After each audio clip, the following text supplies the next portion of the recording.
आकाशवाणी भोपाल से प्रस्तुत हैं प्रादेशिक समाचार।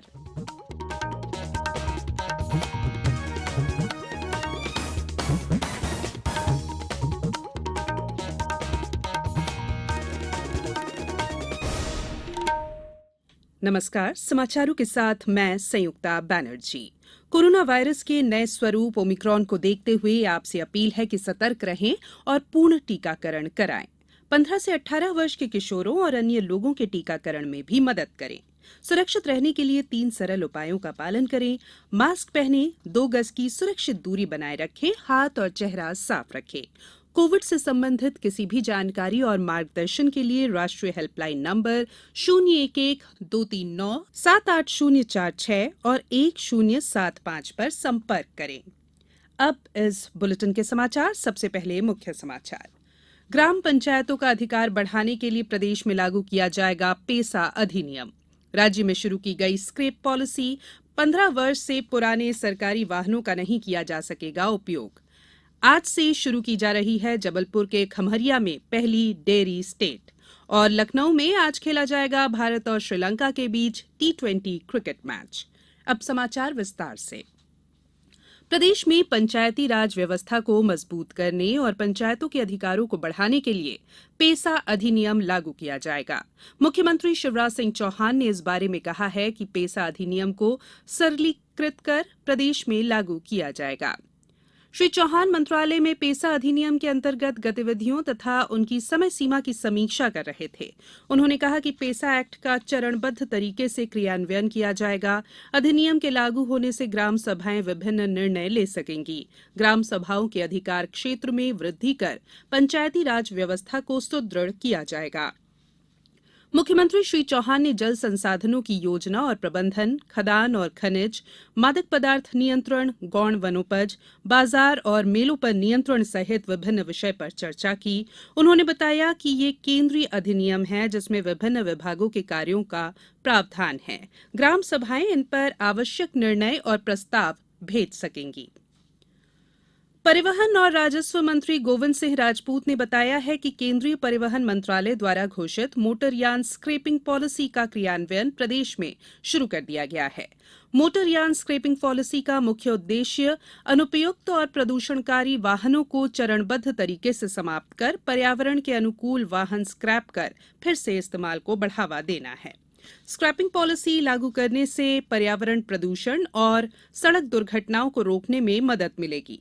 उन्होंने बताया कि इस साल 21 अक्टूबर से 15 वर्ष पुराने सरकारी वाहनों का उपयोग नहीं हो सकेगा। प्रधानमंत्री नरेंद्र मोदी ने ग्रामीण आबादी को कृषि सहित अन्य क्षेत्रों में नई तकनीकों का ज्ञान देकर ग्रामीण भारत की नई छवि बनाने पर जोर दिया है। ग्रामीण विकास के लिए बजट संबंधी घोषणाओं पर कल एक वेबिनार को संबोधित करते हुए श्री मोदी ने कहा कि 2022 के बजट में ग्रामीण क्षेत्रों, पूर्वोत्तर और आकांक्षी जिलों के विकास के लिए एक विशेष रोड मैप तैयार किया गया है। श्री मोदी ने कहा कि भूमि संबंधी दस्तावेजों का डिजिटीकरण और भूमि सीमांकन संबंधी कार्यों को टेक्नोलॉजी से जोड़कर समय की मांग है कि इसे टेक्नोलॉजी से जोड़ा जाए। श्री मोदी ने राज्य सरकारों से कहा कि वे समय समय पर भूमि संबंधी दस्तावेजों और इसके सीमांकन का समाधान आधुनिक तकनीक से करें। राष्ट्रीय कोविड टीकाकरण अभियान के अंतर्गत देश में अभी तक 176 करोड़ 47 लाख टीके लगाए जा चुके हैं। स्वास्थ्य मंत्रालय ने बताया है कि कल 26,88,000 से अधिक टीके लगाए गए। स्वास्थ्य कर्मियों, अग्रिम पंक्ति के कार्यकर्ताओं और वरिष्ठ नागरिकों जैसे लाभार्थियों को 1 करोड़ 94 लाख से अधिक एहतियाती डोज दी गई है। प्रमुख सेना अध्यक्ष जनरल मनोज मुकुंद नरवणे ने कल 4 पैराशूट बटालियन को राष्ट्रपति ध्वज प्रदान किए। बेंगलुरु में पैराशूट रेजिमेंट प्रशिक्षण केंद्र में आयोजित समारोह में 11वीं पैरा विशेष फोर्स, 21वीं पैरा विशेष फोर्स, 23वीं पैरा और 29वीं पैरा बटालियन को नए राष्ट्रपति ध्वज प्रदान किए गए। सैनिक कर्मियों को संबोधित करते हुए जनरल नरवणे ने इन बटालियनों के शौर्य और अदम्य साहस का उल्लेख किया। जनरल नरवणे ने कहा कि पिछले 2-3 वर्षों में भारतीय सेना का तेजी से आधुनिकीकरण हुआ है और सेना नई चुनौतियों से निपटने में सक्षम है। कोविड-19 से बचाव और सुरक्षित रहने के 3 उपाय। मास्क लगाएं, 2 गज दूरी है जरूरी, सुरक्षित दूरी रखें, हाथ और मुंह साफ रखें। ब्रेक के बाद बुलेटिन में एक बार फिर आप सभी का स्वागत है। प्रदेश के पशुपालन और डेयरी मंत्री प्रेम सिंह पटेल और लोक निर्माण मंत्री गोपाल भार्गव आज जबलपुर जिले के ग्राम खमरिया में प्रदेश की पहली डेयरी स्टेट का लोकार्पण करेंगे। मध्य प्रदेश गौपालन और गौ संवर्धन बोर्ड के अध्यक्ष स्वामी अखिलेश्वरानंद गिरी भी कार्यक्रम में शामिल होंगे। स्वामी अखिलेश्वरानंद गिरी ने बताया कि डेयरी स्टेट से पशुपालकों को एक ही स्थान पर सभी मूलभूत सुविधाएं मिलेंगी। प्रदेश के उच्च शिक्षा मंत्री डॉ मोहन यादव ने कहा है कि युवाओं को गुणवत्तापूर्ण शिक्षा प्रदान करने के लिए प्रदेश में डिजिटल और स्किल विश्वविद्यालय की स्थापना की जाएगी। डॉ यादव ने विभागीय समीक्षा के दौरान ये बात कही। मंत्री डॉ यादव ने कहा कि उज्जैन में डिजिटल और भोपाल में स्किल विश्वविद्यालय की स्थापना किए जाने का प्रस्ताव है। उन्होंने कहा कि देश की पहली डिजिटल यूनिवर्सिटी केरल में स्थापित है। डॉ यादव ने उज्जैन विश्वविद्यालय के प्रोफेसर और विभागीय अधिकारी केरल विश्वविद्यालय का दौरा कर कॉन्सेप्ट पेपर तैयार कर प्रस्तुत करने के निर्देश दिए। इसी तरह बरकतुल्ला विश्वविद्यालय के प्रोफेसर और विभाग के अधिकारी राजस्थान कौशल विश्वविद्यालय का दौरा करेंगे।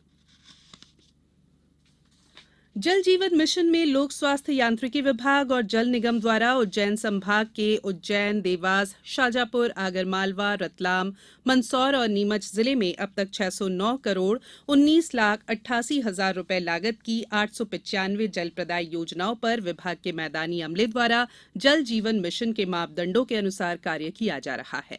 राष्ट्रीय जल जीवन मिशन में प्रदेश के 46,50,000 से अधिक परिवारों को लाभान्वित किया गया है। बात करेंगे क्रिकेट की।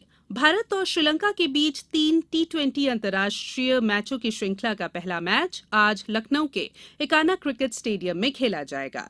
मैच शाम 7 बजे शुरू होगा। रोहित शर्मा भारतीय टीम के कप्तान होंगे और श्रीलंकाई टीम की कप्तानी दासुन शनाका करेंगे। इस श्रृंखला के शेष 2 मैच इस महीने की 26 और 27 तारीख को हिमाचल प्रदेश के धर्मशाला में खेले जाएंगे। मध्य प्रदेश के खिलाड़ियों को टीटी नगर स्टेडियम परिसर में एक और सर्व सुविधा युक्त आधुनिक सौगात मिली है। खेल मंत्री यशोधरा राजे सिंधिया ने कल स्टेडियम परिसर में लगभग 18 करोड़ रुपए की लागत से तैयार नवनिर्मित मार्शल आर्ट भवन का लोकार्पण किया। खेल मंत्री श्रीमती सिंधिया ने खिलाड़ियों को संबोधित किया कि अपना लक्ष्य अंतर्राष्ट्रीय पदक हासिल करने पर निर्धारित कर प्रैक्टिस करें। आज की मेहनत और लगन कल की ताकत बनेगी। भवन में 3 खेल विधाएं कुश्ती, बॉक्सिंग और फेंसिंग खेल संचालित होंगे। अब कुछ समाचार संक्षेप में। खंडवा के श्री नीलकंठेश्वर शासकीय स्नातकोत्तर महाविद्यालय में कार्यरत राष्ट्रीय सेवा योजना इकाई का 7 दिवसीय विशेष शिविर ग्राम छालपी शिकांजी में कल से शुरू हुआ, जो 1 मार्च तक चलेगा। बड़वानी में जिला स्वास्थ्य समिति की बैठक 2 मार्च को होगी। आगरमालवा जिला कलेक्टर अवधेश शर्मा ने महिला बाल विकास और स्वास्थ्य विभाग की समीक्षा बैठक में अनमोल पोर्टल पर 100% गर्भवती महिलाओं का पंजीयन करने के निर्देश दिए हैं। और पन्ना में उप संचालक सामाजिक न्याय और निःशक्तजन कल्याण अशोक कुमार चतुर्वेदी ने जिला दिव्यांग पुनर्वास केंद्र से पुनर्वासित होने वाले मानसिक दिव्यांगजनों को टीएलएम किट का निःशुल्क वितरण किया। अंत में बुलेटिन के मुख्य समाचार एक बार फिर। ग्राम पंचायतों का अधिकार बढ़ाने के लिए प्रदेश में लागू किया जाएगा पेसा अधिनियम। राज्य में शुरू की गई स्क्रैप पॉलिसी, 15 वर्ष से पुराने सरकारी वाहनों का नहीं किया जा सकेगा उपयोग। आज से शुरू की जा रही है जबलपुर के खमरिया में पहली डेयरी स्टेट। और लखनऊ में आज खेला जाएगा भारत और श्रीलंका के बीच टी20 क्रिकेट मैच। इस बुलेटिन में फिलहाल इतना ही। बुलेटिन के अंत में एक अपील, हमेशा ध्यान रखें, मास्क और 2 गज की दूरी, हाथ धोना भी है जरूरी। नमस्कार।